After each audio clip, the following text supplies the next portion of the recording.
Hello दोस्तों, कैसे हैं आप सभी। आशा करते हैं कि एकदम अच्छे और स्वस्थ होंगे।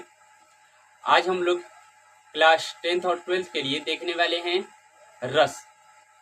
मेरे भाई, हिंदी में इससे पहले हम लोगों ने अलंकार और समास को ख़त्म कर लिया है। आपने अगर उसे नहीं देखा है तो डिस्क्रिप्शन में लिंक दे दिया गया है, जाके उसे देख लीजिएगा। और आज जो रस पढ़ने वाले हैं बहुत ही बेहतरीन होगा।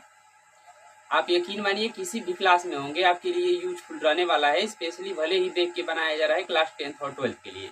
ठीक है मेरे भाई, तो आप हमारे वीडियो में अंत तक बने रहिए। आइए शुरू करते हैं। देखिए, लिखा हुआ है रस।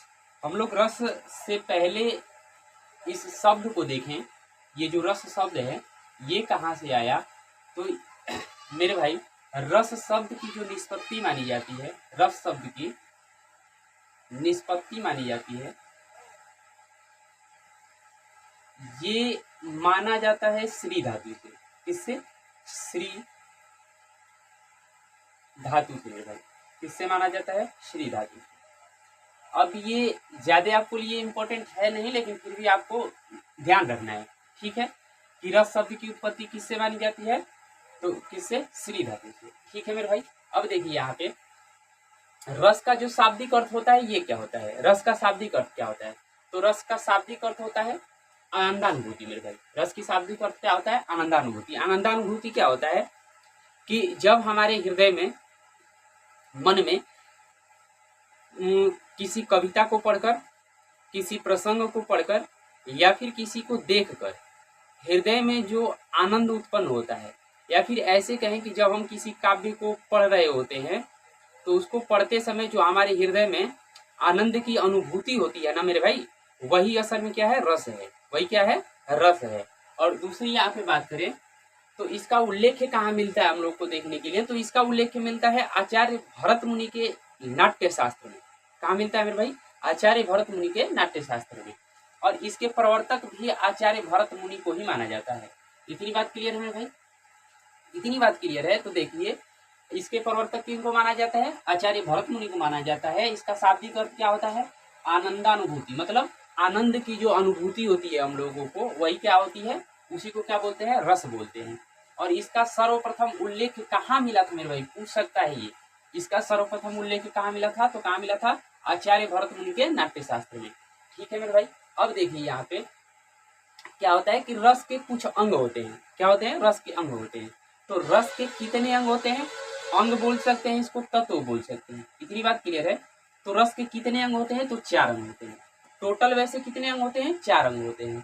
कौन कौन से? अस्थाई भाव, विभाव, अनुभाव व संचारी भाव। कौन कौन से मेरे भाई? अस्थाई भाव, विभाव, अनुभाव व संचारी भाव। संचारी भाव को ही हम लोग क्या बोलते हैं? व्यभिचारी भाव के नाम से भी जानते हैं। अब देखिए, ये तो रस के 4 अंग हो गए। लेकिन हमारे जो आचार्य भरत मुनि थे, ये रस के 4 भागों को नहीं मानते थे। ये रस के 4 अंगों को नहीं मानते थे। ये बोलते थे कि रस के केवल और केवल कितने अंग हैं? 3 अंग हैं मेरे भाई। तो जब भी आपसे कभी पूछे कि रस के कितने तत्व हैं या फिर रस के कितने अंग होते हैं, तो आप कितना बताएंगे? 4 बताएंगे। लेकिन आपसे घुमा के ये पूछ ले कि जो रस के तत्व है या अंग है, ये आचार्य भरत मुनि के अनुसार कितने होते हैं? ठीक है मेरे भाई। कैसे पूछेगा? आचार्य भरत मुनि के अनुसार रस के अंग बताइए या तत्व बताइए, तब हम क्या बोलेंगे कि आचार्य भरत मुनि के अनुसार कितने होते हैं? 3 होते हैं। आचार्य भरत मुनि ने मेरे भाई किसको नहीं माना है? तो ये बात ध्यान रखिएगा कि आचार्य भरत मुनि अस्थाई भाव को रस का अंग नहीं मानते हैं। अस्थाई भाव को रस का अंग नहीं मानते हैं। उसके बाद आ गया विभाव, अनुभाव और उसके बाद संचारी भाव। ठीक है मेरे भाई। अब देखिए, अस्थाई भाव टोटल कितने प्रकार के होते हैं? तो अस्थाई भाव टोटल 8 प्रकार के माने गए हैं। कितने? 8 प्रकार के। और उसके बाद जो आता है विभाव, विभाव कितने? तो 2 माने गए हैं। विभाव कितने माने गए हैं? 2 माने गए हैं। अस्थाई भाव कितने माने गए हैं? 8 माने गए हैं। अनुभाव कितने माने गए हैं? कितने माने गए हैं मेरी भाई? तो अनुभव माने गए हैं 4। और ये भी जो 4 अनुभव माने गए हैं, इसमें भी ना कुछ विद्वानों के अनुसार अभी भी मतभेद चल रहा है। वो जब विभाव को देखेंगे तो बताएंगे। और संचारी भावों की संख्या कितनी है? 33। संचारी भावों की संख्या पूछे तब भी आपको क्या बताना है? 33 बताना है। यदि आपसे ये पूछे कि संचारी भावों की संख्या आचार्य भरत मुनि के अनुसार कितनी है, तब भी आपको क्या बताना है, 33 ही बताना है। ठीक है मेरे भाई। अब आपके लिए वेरी इंपॉर्टेंट, जो बहुत इंपॉर्टेंट रहने वाला है वो क्या है, ठीक है। तो देखिए, इतनी बातें तो आपको याद करनी ही करनी है जो हमने अभी अभी बताया। हाँ, एक बात और आप याद रखिएगा, ये है आचार्य भरत मुनि का रस संबंधित सूत्र। ठीक है, हमारी किताबों में दे रखा था, इसीलिए हम यहाँ पे लेके आए कि इसका भी मतलब आपको समझा सके। ये आचार्य भरत मुनि का रस संबंधित सूत्र है मेरे भाई। क्या है? विभावानुभाव, विभावानुभाव व्यभिचारी संयोगद्रास निष्पत्ति। इतनी बात क्लियर है मेरे भाई। विभावानुभाव व्यभिचारी संयोगाद्रस निष्पत्ति, इसका मतलब ही होता है कि जब हमारा हृदय, ठीक ना, विभाव अनुभाव और संचारी भावों से पुष्ट हो जाता है, जब हमारा हृदय विभाव अनुभाव और संचारी भाव से पुष्ट होता है, तो ये किस चीज की निर्माण करता है, तो यह एक रस का निर्माण करता है, जिसको हम अनुभव कर पाते हैं, और उसी को क्या बोलते हैं मेरे भाई, रस बोलते हैं। ये किसका सूत्र है, तो आचार्य भरत मुनि का सूत्र है। ये आपसे पूछेगा नहीं, लेकिन फिर भी किताब में दे रखा है तो आपको याद रखना है मेरे भाई। ठीक है, अब देखिए माफ कीजिएगा, यहाँ भी देखिए, अब जो हम बताना चाह रहे हैं, आप पहला बात गौर कीजिएगा किस पे, अस्थाई भाव पर। आप जो रस पढ़ने वाले हैं, पूरा का पूरा रस किस पे टिका हुआ है, अस्थाई भाव पर। यदि आपको हर एक रस का अस्थाई भाव मालूम है मेरे भाई, तो आप पीछे होंगे नहीं।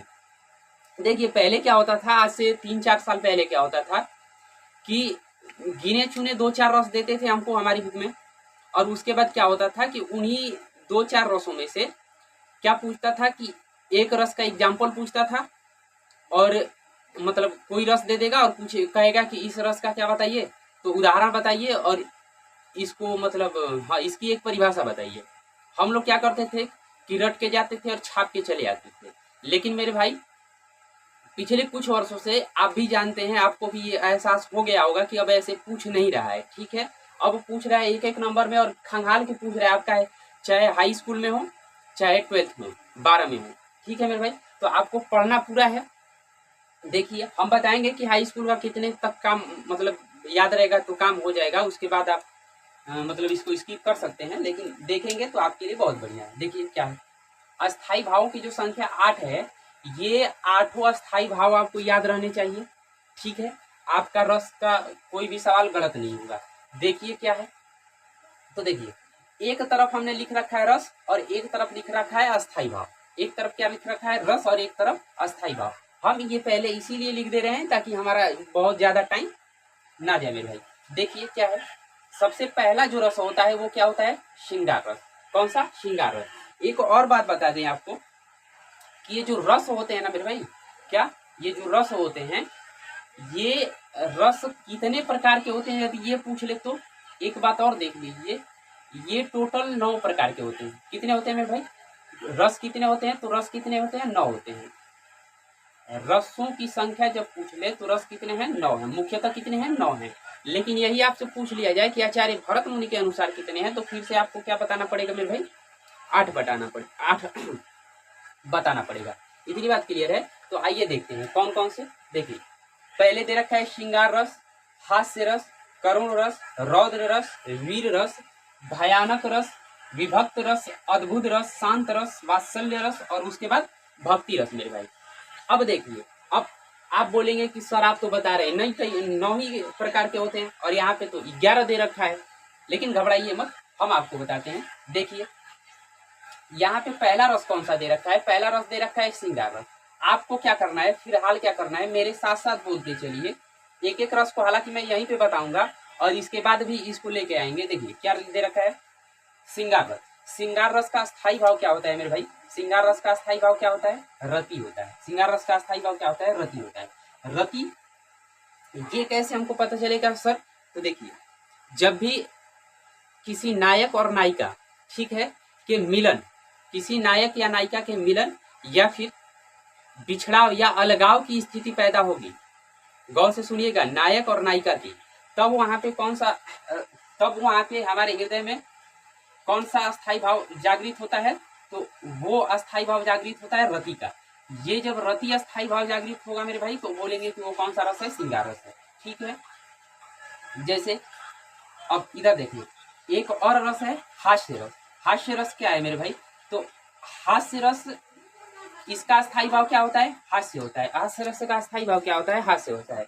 अब एक बात समझिएगा कि हास्य रस हमारे शरीर में कब उत्पन्न होगा, तो देखिए, ये हास्य की भावना तब उत्पन्न होती है जब हम किसी व्यक्ति को देखते हैं, किसी व्यक्ति की विचित्र वेशभूषा आकृति को देखकर। जैसे आजकल देख रहे हैं बहुत फैशन भी हो गया है, मतलब कोई आया उधर से फटा फूटा जीन्स पहन के और आप देख के हंसने लगे। ठीक है, जैसे आजकल के बुढ़वा करते हैं। ठीक है भाई, आप तो भाई आप भी करते होंगे, पहन के आते होंगे वैसे फटे फूटे। ठीक है, तो एक क्या होता है, हंसी, मतलब एक मन में ना हास्य उत्पन्न होता है, हंसी का भाव उत्पन्न होता है, उसी को क्या कहते हैं, हास्य रस कहते हैं। अब इससे आपको क्या होगा, हास्य मतलब अस्थाई भाव याद हो जाने से, अगर आपको अस्थाई भाव याद रहेंगे मेरे भाई, तो आप समझ सकते हैं जो भी पंक्ति दी होगी आपको, उस पंक्ति को पढ़ते पढ़ते अगर कहीं भी आपको लगे कि नहीं इसमें कहीं ना कहीं मजाक की बात हो रही है, हंसी की बात हो रही है, तो आप उसको मान के आ सकते हैं कौन सा, हास्य है। ठीक है, और यही पूछ भी रहा है आपसे ये आजकल, तो अभी क्या कर रहा है ना कि एकदम आसान यही कर रहा है कि आपको दे दे रहा है कि चलिए करुण रस का क्या बताइए, अस्थाई भाव बताइए, तो आप आसानी से बता सकते हैं क्या, शोक। शोक का भाव कब उत्पन्न होता है मेरे भाई, तो जब किसी प्रिय व्यक्ति, ठीक है, जब किसी प्रिय व्यक्ति या प्रिय कोई वस्तु हो, उसका कुछ अहित हो जाए। ठीक है मेरे भाई, तो हमारे मन में क्या होता है, एक दुख उत्पन्न होता है, जो शोक का भाव उत्पन्न होता है, वही क्या कहलाता है, करुण रस कहलाता है। वैसे देखेंगे क्या, तो रौद्र रस। रौद्र रस क्या होता है मेरे भाई, तो रौद्र रस का स्थायी भाव क्या होता है, क्रोध होता है। तो आपको जो भी पंक्ति दी होगी, उस पंक्ति को पढ़ के आपके मन में क्या, क्रोध जागृत होने लगेगा। क्या होने लगेगा, क्रोध जागृत होने लगेगा। तब हम उसको क्या बोलेंगे कि यह कौन सा रस है, रौद्र रस है मेरे भाई। ठीक है, वीर रस कैसे पहचानेंगे, तो वीर रस का स्थायी भाव क्या होता है, उत्साह होता है। वीर रस का स्थायी भाव क्या होता है, उत्साह होता है। जब भी आपको कोई कविता पढ़ के, ठीक है, और ऐसा लगे कि नहीं आपके हृदय में, मतलब आपके अंदर पढ़ते पढ़ते आपके अंदर क्या, एक अलग टाइप की ऊर्जा आ जाएगी, उत्साह आ जाएगा, आप भी कहेंगे कि यार हम भी मारते इसी की तरह, एकदम ले तलवार से चले जा रहे हैं, चले जा रहे हैं, तब वहां पे क्या होगा, वीर रस की उत्पत्ति मानी जाएगी मेरे भाई। ठीक है, उसके बाद हमारा एक रस आता है भयानक रस। भयानक रस में क्या होता है ना कि भय की स्थिति पैदा होती है हमारे हृदय में, हमारे हृदय में जो भय की स्थिति पैदा होती है, उसी को क्या कहते हैं हम लोग, भयानक रस कहते हैं। जैसे मेरे भाई, जैसे कल हम पढ़ा रहे थे कुछ लड़कों को, तो जैसे क्या हुआ कि वहां पे एक ये भूत पिचास की बात चलने लगी, तो वहां पे क्या बात हो रहा था कि 12 बजे राती के, ठीक है, बात समझ रहे होंगे, तो बात हो रहा था कि 12 बजे रतिया के वो उधरिया गई ले कौनो, तो ऐसा बात हो रहा था। अब बात बताइए कि आप एकदम 12-1 बज रहा है, रात का समय है, और आप एकदम आए जा रहे हैं, और आप सुने हैं कि यार फलाने जगह जो है ना एक चुड़ैल कब्जा की हुई है, वहां पे रहती है। अब वहां अचानक से कुछ गिर जाए, ठीक है, या परिंदा आके फरफराने लगे, आपके हृदय में क्या उत्पन्न होगा मेरे भाई, आप 1 मिनट में लिए, 1 या 2 मिनट के लिए अपने अंदर क्या अनुभूति करेंगे, ठीक है, किस चीज की अनुभूति करेंगे, वो होगा भयानक रस। आपके अंदर एक भय आ जाएगा, डर आ जाएगा, तो वही क्या होता है मेरे भाई, भयानक रस होता है। ठीक है, उसके बाद विभक्त रस को क्या होता है, विभक्त रस, इसका स्थायी भाव होता है घृणा या जुगुप्सा।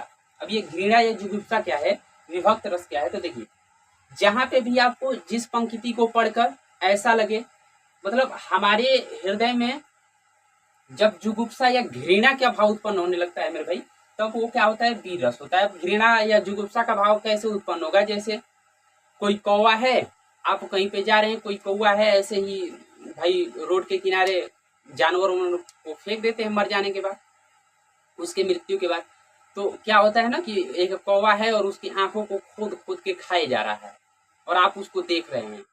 अब एक क्या नाम है, वो नहीं दिख रहा होगा शायद, आपको दिखने लगेगा मेरे भाई, 1 मिनट टाइम दीजिएगा। और उसके बाद हम लोग क्या देखते हैं कि जैसे कौवा है खोद खोद के खा रहा है, उसके बाद वो कोई जानवर पड़ा हुआ है उस मतलब जो कुत्ते हैं भेड़िए हैं उसके खाल को एकदम खींच खींच के खाए जा रहे हैं, आपके हृदय में क्या उत्पन्न होगा मेरे भाई? लगेगा कि अब दस्त आ जाए, ठीक है, नाक मूंद के भगेंगे वहां से। तो ये जब भाव जागृत होता है मेरे भाई, तो इस भाव को क्या कहते हैं? इस भाव को ही कहते हैं विभक्त रस। इतनी बात क्लियर है। अब ये जो आठवां और अंतिम रस हमारे लिए है वो क्या है? सॉरी, अंतिम रस नहीं है, अभी तो हमको पढ़ा ही रखा है सारा, तो हम पढ़ लेंगे।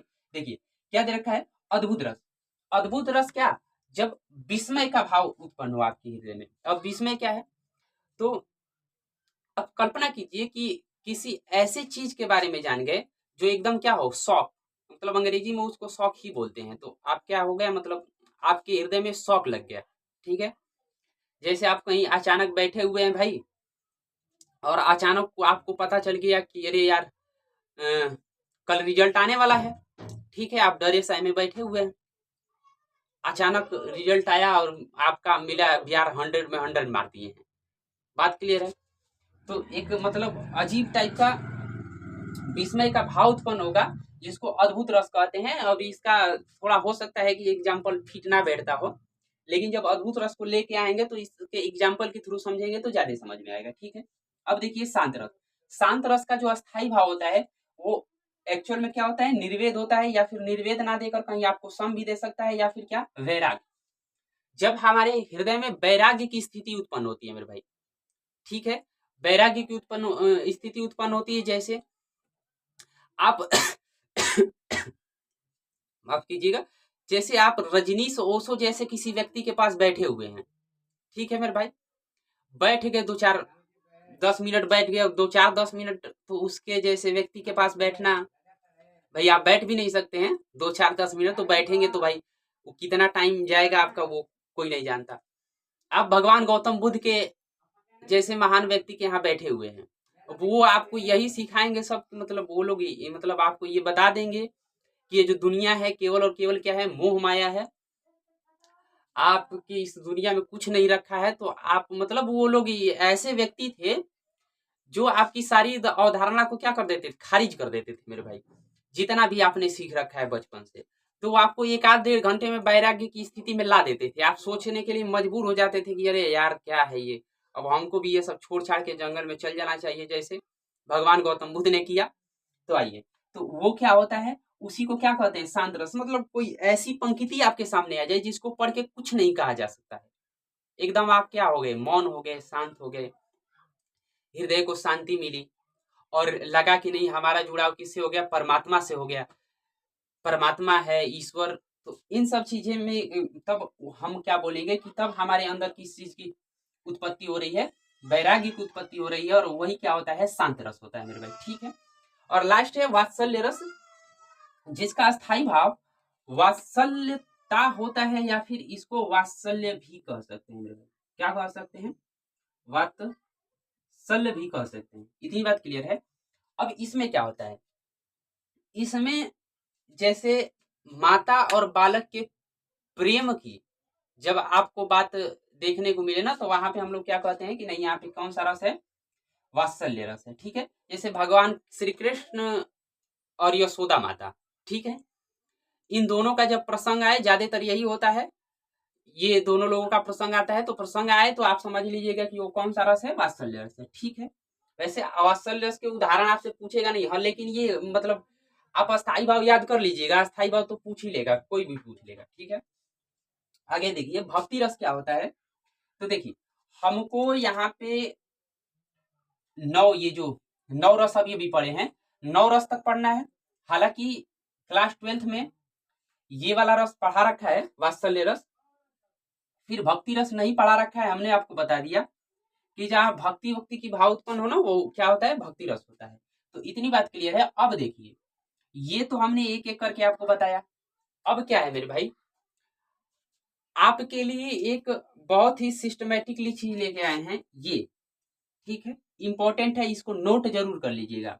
क्या है ये, आप इन दोनों को एक बार में याद कर जाएंगे तो ये जो चीजें लिखी हुई है ये वाला, इसे यही है हमारा क्या, रस, यही है हमारे 9 प्रकार के रस, और ये उसके अस्थाई भाव है मेरे भाई। ये क्या है, ये उसके अस्थाई भाव है ये क्या है, अस्थाई भाव है। कैसे, देखिए, श्रृंगार रस, हास्य रस, करुण रस, रौद्र रस, वीर रस, भयानक रस, विभक्त रस, और ये क्या है मेरे भाई, तो एक क्या था, अद्भुत रस, और ये वाला शांत रस। इतनी बात क्लियर है मेरे भाई।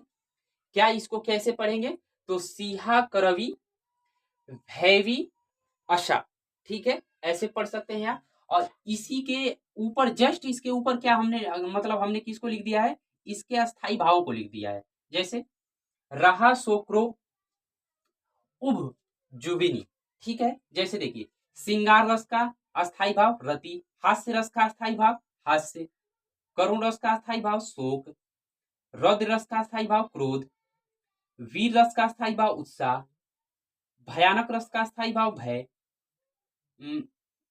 विभक्त रस का स्थायी भाव जुगुप्सा या घृणा, और ये क्या है, अद्भुत रस का स्थायी भाव विस्मय, और ये शांत रस का स्थायी भाव निर्वेद मेरे भाई। तो ठीक है, आप इसको ऐसे याद कर सकते हैं। आप एक काम कीजिए कि जितना भी पढ़ाया गया है आप इसको गौर से देखिए, फिर क्या करते हैं, आपके लिए जो इसमें से जरूरी जरूरी मतलब वेरी इंपॉर्टेंट है, उनको निकाल के फिर से लाते हैं और उसको एक एक करके एग्जाम्पल के माध्यम से। तो भैया ये देखते हैं, अब यही कुछ बच गया था, इसको भी देख लेते हैं। क्या है, एक विभाव, हमने अस्थाई भाव को पढ़ लिया है अच्छे से, एक एक अलंकार के अस्थाई भाव को। अब अस्थाई भाव के बाद क्या आ गए, तो अनुभाव आ गए, सॉरी विभाव को देख लेते हैं। विभाव में क्या होता है, तो विभाव बताए थे कि ये कितने होते हैं, ये दो होते हैं। विभाव कितने होते हैं, दो होते हैं, एक आलम्बन और एक उद्दीपन।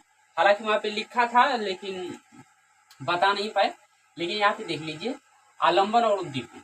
ये क्या है, आलम्बन क्या होता है कि जिसके लिए भाव जागृत हो भाई, क्या है कि मन में जिसके लिए भाव जागृत हो जाए। जैसे कोई आ रहा है, उसको हम दूर से एकदम देखे जा रहे हैं, और मतलब तो देख रहे हैं, ठीक है, अच्छा लगा, तो मतलब मन में कोई छेद किया, कोई तो विचार उठा, तो वो जो जिस व्यक्ति को देखकर जो मन में विचार उठ रहा है मेरे भाई, असल में वही क्या है, वही होता है हमारा क्या, आलम्बन। और उद्दीपन क्या होता है, तो वो दीपन वो चीज होता है कि उस व्यक्ति में आपने क्या देखा, किसके कारण आपके मन में जो वो अजीब टाइप की जो फीलिंग हुई, एक प्रकार का जो जिसे कहते हैं हम लोग क्या, अस्थाई भाव, जो भाव उत्पन्न हुआ, वो किसके कारण हुआ, उसकी सुंदरता के कारण हुआ।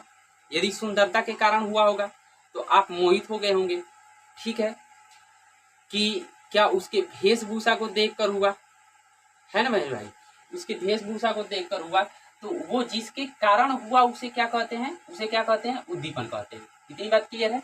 तो विभाव खत्म। अब विभाव के बाद देख लीजिए अनुभाव। अनुभाव को बताए थे कि ये कितने प्रकार के होते हैं, 4 प्रकार के होते हैं। कौन कौन से हैं, तो देखिए, कायिक या आंगिक, सॉरी, कायिक या आंगिक अनुभाव, उसके बाद वाचिक अनुभाव, वाचिक या इसी को भी क्या बोलते हैं, मानसिक अनुभाव बोलते हैं। हमारे किताब में मानसिक अनुभाव लिख के दे रखा है, सात्विक अनुभाव, और एक लास्ट में है आहार्य अनुभाव मेरे भाई। क्या है, आहार्य अनुभाव।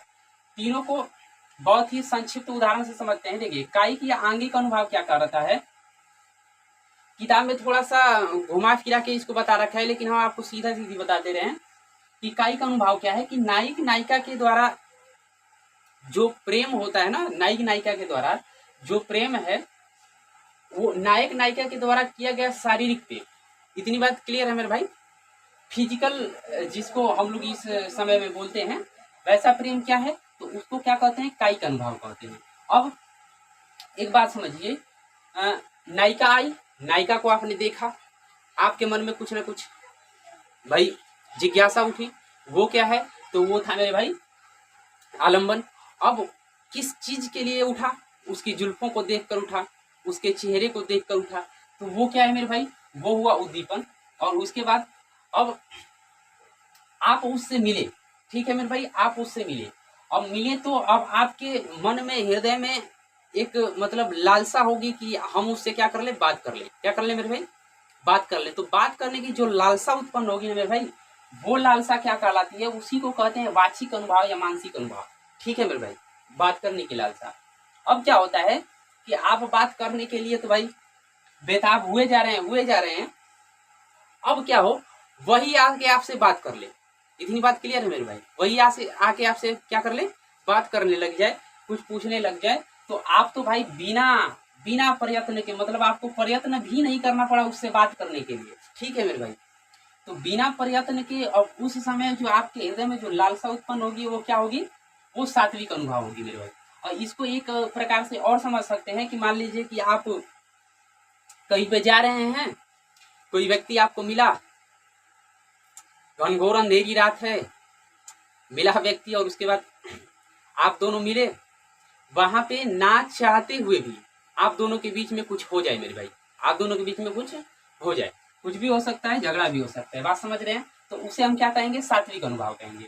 अब इसके बाद एक और, अब जब इतना काम हो जाएगा उससे बात करने लगेंगे, बिना प्रयत्न के काम आपका बन जाएगा, ठीक है। तो अब उसके बाद आहार्य अनुभव क्या होता है, ये क्या होता है मेरे भाई, तो किसी व्यक्ति की वेशभूषा को देखकर, है ना, किसी व्यक्ति की मतलब पहरावे के देखकर, बाल बोल ऐसे बढ़ा रखा हो, मतलब कोई व्यक्ति ऐसा, मतलब उसकी विचित्र वेशभूषा को देखकर जो हृदय में जो भाव उत्पन्न होता है ना मेरे भाई, उसको क्या कहते हैं, आहार्य अनुभव कहते हैं। इतनी बात क्लियर है। तो आप इसको देख लीजिए, अगर हो सकता है कि हमें एक एक वो क्या नाम है, अलंकार को रस को पढ़ाने की जरूरत पड़ेगी, तो उसको भी हम पढ़ाएंगे। फिलहाल हम क्या करते हैं कि इस क्लास को यहीं तक रोक के रखते हैं। हाँ, नेक्स्ट क्लास में देखेंगे तो सारे रस को कंप्लीट करा देंगे एग्जाम्पल से ही। इतनी बात क्लियर है मेरे भाई। आज हम लोगों ने बस इतना देखा, और इसमें एक बात आप ध्यान रखिएगा कि बताए थे कि रस कितने प्रकार के होते हैं, 9 प्रकार के। और एक बात पीछे हम बताना भूल गए थे कि 9 प्रकार के तो होते हैं रस। रस कितने होते हैं मेरे भाई, तो रस होते हैं 9।